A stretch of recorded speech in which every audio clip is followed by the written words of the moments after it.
Hello everyone, and welcome to my channel. This is an educational channel. We look at theories of everything and all-encompassing theories, holistic worldviews, paradigm shifters, anything that I have come across in my research of the esoteric and obscure that I think that could benefit my audience out there. Today is our 449th video on the reciprocal system of theory from Dewey B. Larson. And Mr. Larson was an American engineer, lived in the 20th century, and he put together a system of theory, which is an integrated structure that has the potential to cover all subjects. The reciprocal system is also known as the universe of motion. And around 1959, he proposed his two fundamental postulates about how the universe operated. And then he took those postulates and he, through a process of deduction, he arrived at a theoretical universe about how he believed that the universe would look if his postulates were correct. And then he compared his theoretical universe with the empirical universe of the legacy scientists. And the results of some of that comparison is in his book called Basic Properties of Matter, which we're looking at today. And we're about to start chapter 6. I don't believe I told you last episode that we had actually finished chapter 5 at long last, and are now moving on to chapter 6, which is called Specific Heat Patterns. I think we'll move a lot quicker through this chapter. There's a lot of background information here, and it kind of sets the stage for some of the great stuff that I think, some of his best stuff here in chapter 7. But chapter 6 also sets the stage. Before that, we'll just go through these two fundamental postulates a little bit. Larson really broke down his two fundamental postulates into 7 assumptions. So, when you come up with a theory, you make certain assumptions, and those assumptions can't really be questioned if you're going to accept the theory. This is what I'm assuming, and from there, I am proposing this. But if you can't get with the assumptions, then, you might as well go elsewhere. Okay, so Larson's assumptions of the universe of motion, or the reciprocal system of theory. The universe is composed entirely of one component, motion. Motion exists in 3 dimensions. Motion exists in discrete units. And motion exists with 2 reciprocal aspects, space and time. And then the last 3 assumptions are kind of secondary and are almost de rigueur, that the universe conforms to the relations of ordinary commutative mathematics. The universe has primary magnitudes that are absolute, and the universe's geometry is Euclidean. Okay, so then he goes from there, just to add on a little bit here. When Larson's talking that the universe is made out of motion entirely, first, that means that motion exists before anything moving. And so you have to be able to accept the idea of motion without anything. Motion exists before the thing. So you can have an empty universe of motion. Then also, when Larson is talking about motion, he's referring specifically to a more generalized kind of motion called scalar motion. This is a motion that has a magnitude, but it has no specific direction. So it is like if you take a balloon and you put a bunch of dots on it with a magic marker, you blow up the balloon, all the dots will be moving away from each other. But they won't be moving in any specific direction. In fact, they'll be moving in all directions. Every dot will be moving away from every other dot. And even the locations between the dots will be moving away from each other. And if you suck in the balloon, then all the dots will be moving toward each other. That's what he refers to as the outward motion of that balloon is called the progression, and the inward motion he calls gravitation. And motion is the relationship between space and time. Space and time are reciprocals of one another. You can see that in the concept of speed. Speed is space over time. The bike is moving 15 miles per hour. 15 miles of space in 1 hour of time. Double the speed, you got 30 miles of space in 1 hour of time. Or you have 15 miles of space in 1/2 hour. Either way, it's the same thing. You can either multiply the space or you can divide the time. That's a reciprocal relation. So speed, at least, does have a reciprocal relationship between space and time, but Larson spreads that out and applies it to all of our other scientific phenomena, which he equates to different forms of motion, such as matter, energy, force, acceleration, electrical resistance, electrical capacitance, power, momentum, many other things. And space, time, and motion come only in discrete units. You have to have a full unit of space before you have space. You have to have a full unit of time before you have time. And you have to have a full unit of motion before you have motion. Motion is, they all come in units. The unit of motion is equal to 1 unit of space per 1 unit of time. And this is also known as the speed of light. And the speed of light is the speed of the progression. The progression is outward at the speed of light in all directions. And that progression, Larson refers to as the progression of the natural reference system. However, you can stop that reference system if you basically take one of the dots on that balloon and you arbitrarily decide that that one is motionless, and you pretend that that one is motionless. Then you can start measuring the distances, the vectorial directions of the other dots in comparison with that stationary dot, the reference point. And it will even appear as if there are force fields, that all of the other dots will be attracted or repulsed by, depending on whether you're inward or outward, by that other dot. But that isn't the case. Every dot is pursuing every other dot, or every dot is pursuing its own course. And it only appears as if there's a force field between them.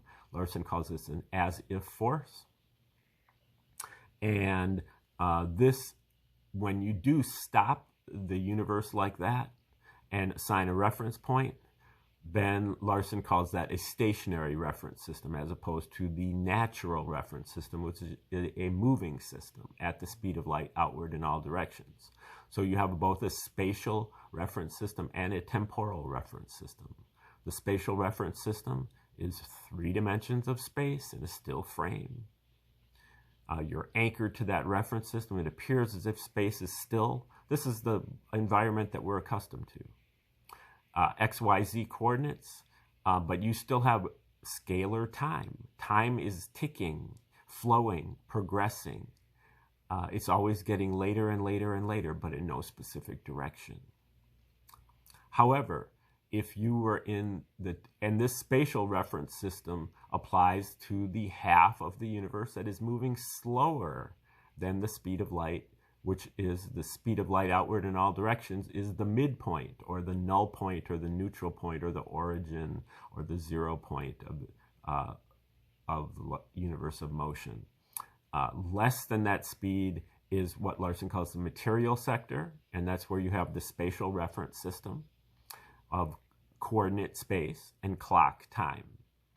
But if you were moving faster than the speed of light, which is blasphemy to the legacy scientists, but if you were moving faster than the speed of light, then you would perceive 3 dimensions of time in a still frame, and you would recognize scalar space. Space is always getting farther and farther and farther apart, like on the surface of an expanding balloon. So there's a reciprocity there between the temporal reference system and the spatial reference system. And when you cross that unit speed boundary, you have to switch the rules, switch the roles of space and time. And within the material and cosmic sector, there's also a subsector within each one of them, which has to do with the unit of space in the material sector, in the spatial reference system, and the unit of time in the cosmic sector. If you don't have a full unit, which is the case in many of your atomic and molecular interactions, then you don't have space anymore. And your atoms can get closer and closer and closer together until they get to 1 unit apart, which is about 2 millionths of an inch. And at that point, they can't get any closer because there is no less than 1 inch. So instead, they have to move outward in time instead of space. Outward in time, by the reciprocal postulate, is the equivalent of inward in space. So it appears to us as if they're moving inward in space, but actually they're moving outward in time. Larson refers to that as equivalent space, and there's a few caveats that are attached to it, like you have to reduce it by what he calls the interregional ratio, which is kind of what is lost in the translation when you look into a different sector of the universe. And also what you see in equivalent space is a second power entity, which you can algebraically figure that out. But basically, space is the reciprocal of time, so space equals 1 over time. So speed in the time region, he calls this the time region, that's region inside a unit of space. Space equals 1 over time, but you're really doing speed, space over time, so you end up with 1 over time squared. And so that equivalent space is a second dimensional region, and it's also reduced by the interregional ratio. But you're basically switching the rules when you cross that unit speed boundary, and now the progression appears to be moving inward in space, and gravitation appears to be moving outward in space, although they are moving in time the same as normal. So the same thing happens over in the cosmic sector, except with the unit is of time instead of space. And the unit of time is approximately 1.5 times 10 to the minus 16 seconds. Okay, then atoms are basically formed from photons. Photons are formed from the progression, and the progression has to be turned back. The progression is really the source of everything. The progression of the natural reference system. Motion outward at the speed of light in all directions is the source of everything. But in order to harness that source, you have to kind of reverse the flow of the progression and turn it around to become gravitation. The first step of that is the photon, which reverses that progression, but it basically is just a kind of a base for you to build your rotations. So you rotate it backwards, and that's really what creates atoms. and the rest of matter. And so Larson's periodic table includes 3 numbers, a primary 2-dimensional rotation, a secondary 2-dimensional rotation, and then a one-dimensional rotation in the other direction.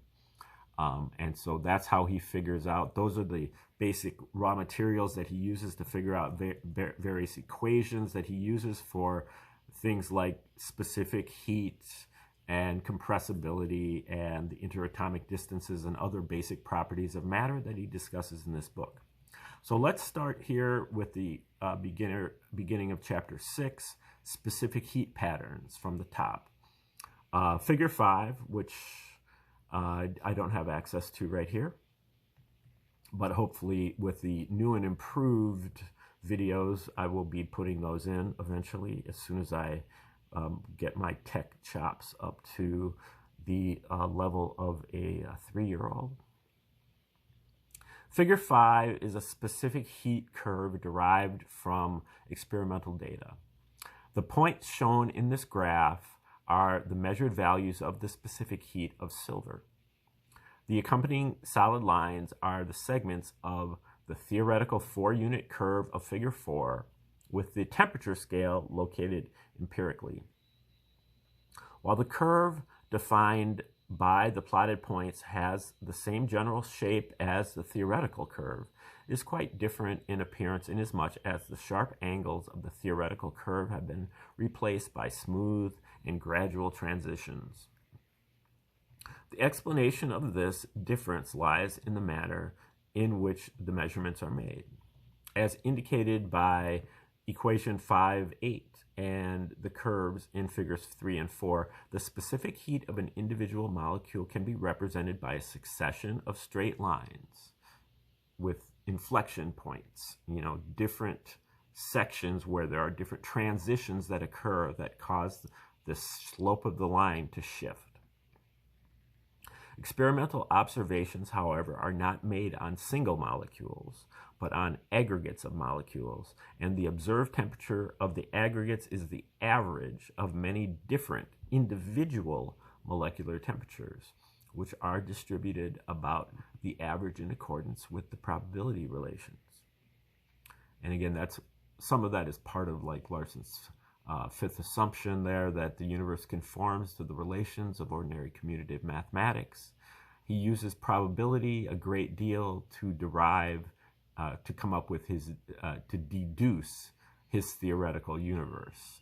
He looks at a lot of different, what is more probable than one thing is more probable than the other, so therefore it occurs. Or they both have similar probabilities, so they both occur at certain times, or whatever. So midway between the transition points, the relation between temperature and specific heat for most of the individual molecules is such that their specific heats lie on the same straight line in the diagram. The average consequently lies on the same line and coincides with the true molecular specific heat corresponding to the average temperature. In the neighborhood of a transition point, however, the molecules that are individually at the higher temperatures cannot continue on the same line beyond the 3R limit. 3R is the gas constant. This was discussed in the last chapter, but the 3R limit is the limit of the time region. And so this is where matter has to move out of the time region, and really that's kind of like the end of the solid state. Okay, on the same line beyond the 3R limit, and must conform to a lower curve based on a higher number of rotating units. This operates to reduce the specific heat of the aggregate below the true molecular value for the prevailing average temperature. In the silver curve, figure 5, for example, the true atomic specific heat at 75 degrees Kelvin is 4.69. This would also be the average specific heat of the silver aggregate at that temperature if the silver atoms were able to continue vibrating on the basis of one rotating unit up to the point beyond which the probability distribution is negligible. But at a specific heat of 2 1/3 R, the vibration changes to the 2-unit basis. Those atoms in the probability distribution that have specific heats above this level cannot conform to the 1-unit line, but must follow a line that rises at a much slower rate. The lower specific heat of the atoms reduces the average specific heat of the aggregate and causes the aggregate curve to diverge more and more from the straight line relation as the proportion of atoms reaching the transition point increases. The divergence reaches a maximum at the transition temperature, after which the specific heat of the aggregate gradually approaches the upper atomic curve. Because of this divergence of the measured or the aggregate specific heats from the values applicable to the individual atoms, the specific heat of silver at 75 degrees Kelvin is 4.10 instead of 4.69 or 4.63. It says 4.69. A similar effect in the opposite direction can be seen at the lower end of the silver curve. Here, the specific heat of the aggregate, the average of the individual values, could stay on the 1-unit theoretical curve if it were possible for the individual specific heats to fall below 0. But there is no negative thermal energy, and the atoms which are individually at temperatures below the point where the curve intersects the 0 specific heat level all have 0 thermal energy and 0 specific heat. Thus, there is no negative deviation from the average, and the positive deviation due to the presence of atoms with individual temperatures above 0 constitutes the specific heat of the aggregate. The specific heat of a silver atom at 15 degrees Kelvin is 0, but the measured specific heat of a silver aggregate at an average temperature of 15 degrees Kelvin is 0.163. Evaluation of the deviations from the linear relationships in these transitional regions involves the application of probability mathematics, the validity of which was assumed as a part of the second fundamental postulate of the reciprocal system. Like I was saying, the fifth assumption. For reasons previously explained, a full treatment of the probability aspects of the phenomena now under consideration or under discussion is beyond the scope of this work, but a general consideration of the situation will enable us to arrive at some qualitative conclusions which will be adequate for present purposes. At the present stage of development of probability theory, there are a number of probability functions in general use, each of which seems to have advantages for certain applications. For the purpose of this work, the appropriate function is one that expresses the results of pure chance without modification by any other factor. Such a function is strictly applicable only where the units involved are all exactly alike,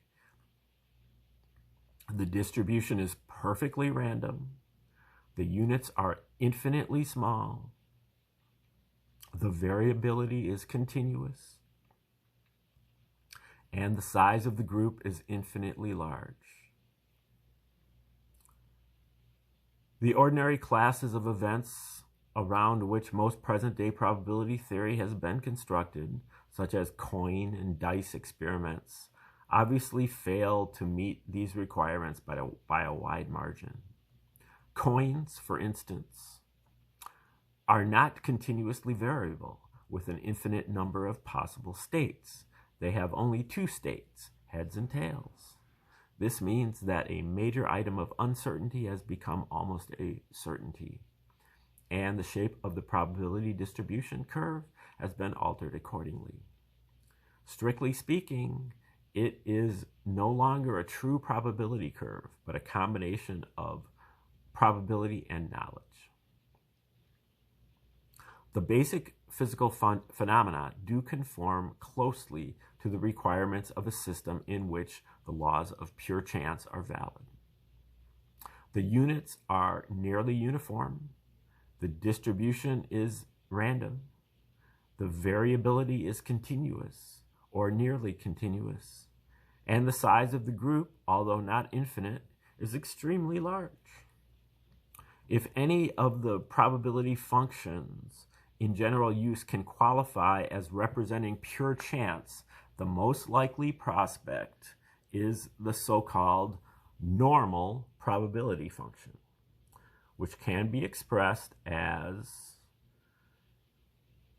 y equals the quantity 1 over the square root of 2 pi times e, the exponential function, e to the x squared over 2 power.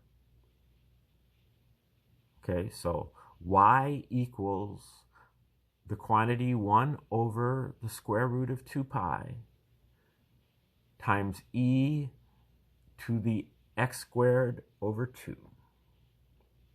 I'm sorry, e to the minus x squared over 2.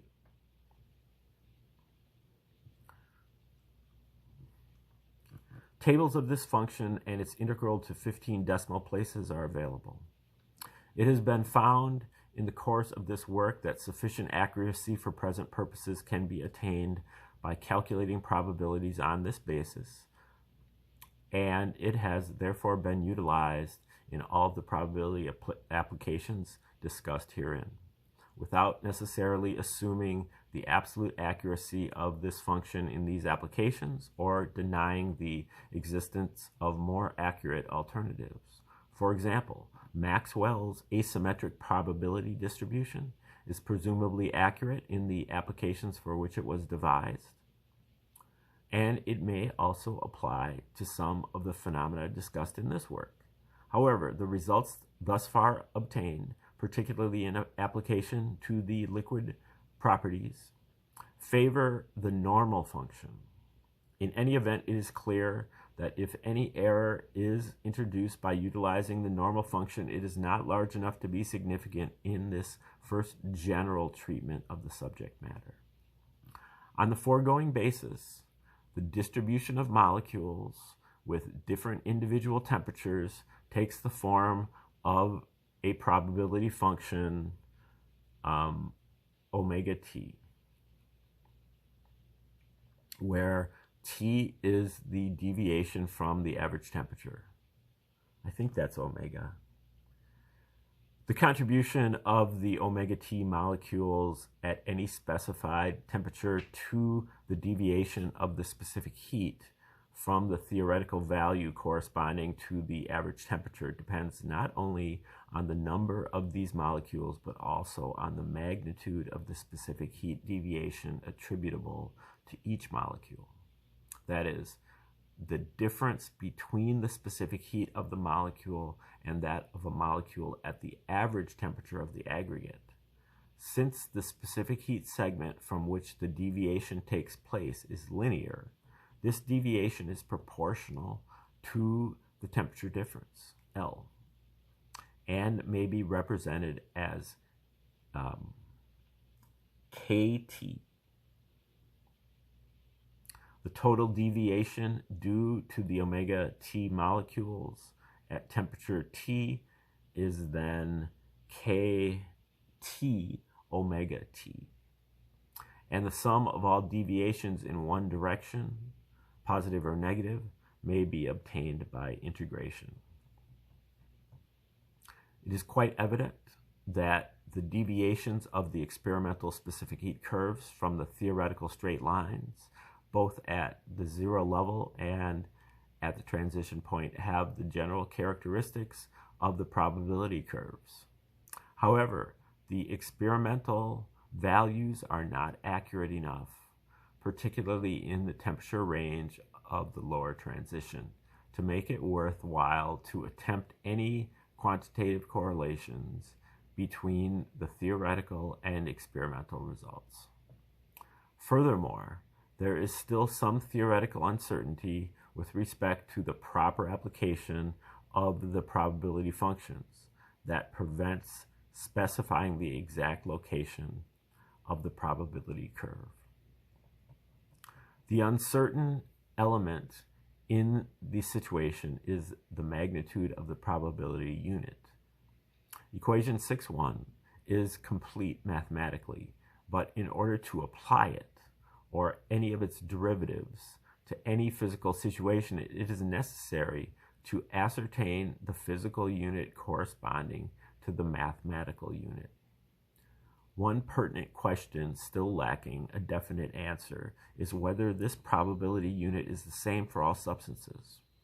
If so, the lower portion of the curve, when reduced to a common temperature base, should be the same for all substances with the negative 1.32 initial level, or the negative 2/3 R initial level. On this basis, the specific heat of the aggregate at the temperature T0, where the theoretical curve intersects the zero axis, should be a constant. Actually, most of the elements with the minus 1.32 or the minus 2/3 initial level do have a measured specific heat in the neighborhood of 0.20 at this point, but a few others show substantial deviations from this value. It is not yet clear whether this is a result of the variability in the probability unit or reflects inaccuracies in the experimental values. Okay, we're going to stop it right there for today. Larson kind of going through some background of picking his probability unit and then kind of plugging it in to this context. Yeah, we're just trying to get the basics here, and this just kind of gives you a little bit of flavor about how to apply it, but you know, focus on the basics of the reciprocal system, and then just it's a detective story. Just pick up a piece or two of information at a time and try to integrate that. So at least that's how I've done it, to whatever extent that I've done it. All right, thanks for tuning in today, and have a